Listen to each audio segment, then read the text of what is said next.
आषाढी एकादशी निमित्त प्रति पंढरपूर म्हणून ओळखल्या जाणाऱ्या नंदवाळ इथं लाखो वारकरी आणि भाविक दाखल होणार आहेत। या पार्श्वभूमीवर भाविकांना कोणतीही गैरसोय होऊ नये यासाठी जिल्हाधिकारी कार्यालयात आढावा बैठक पार पडली।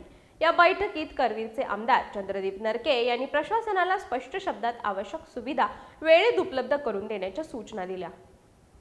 करवीर तालुक्यातील नंदवाळ हे प्रति पंढरपूर म्हणून संपूर्ण महाराष्ट्रात प्रसिद्ध आहे। आषाढी एकादशी निमित्त इथं लाखो वारकरी आणि भाविक श्री विठ्ठल पांडुरंगाच्या दर्शनासाठी येत असतात।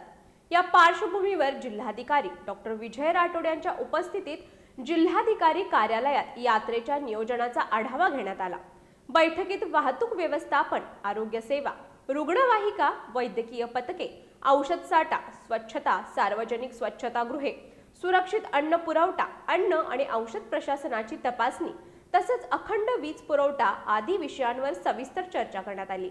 यावेळी आमदार चंद्रदीप नरके यांनी अधिकाऱ्यांना स्पष्ट निर्देश देत सांगितलं की नंदवाळमध्ये येणाऱ्या प्रत्येक वारकरी आणि भाविकाला सुरक्षित, स्वच्छ आणि सुरळीत दर्शनाचा अनुभव मिळाला पाहिजे।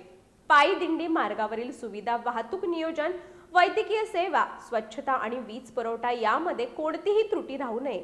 सर्व विभागांनी परस्पर समन्वय ठेवून काम करावं आणि भाविकांची कोणत्याही प्रकारची गैरसोय होणार नाही याची दक्षता घ्यावी।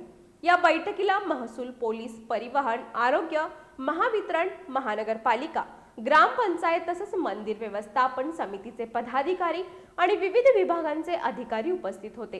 प्रशासनानं आषाढी एकादशी यात्रा सुरक्षित, शिस्तबद्ध आणि सुरळीत पार पाडण्यासाठी आवश्यक तयारी पूर्ण करण्याचा निर्धार व्यक्त केला।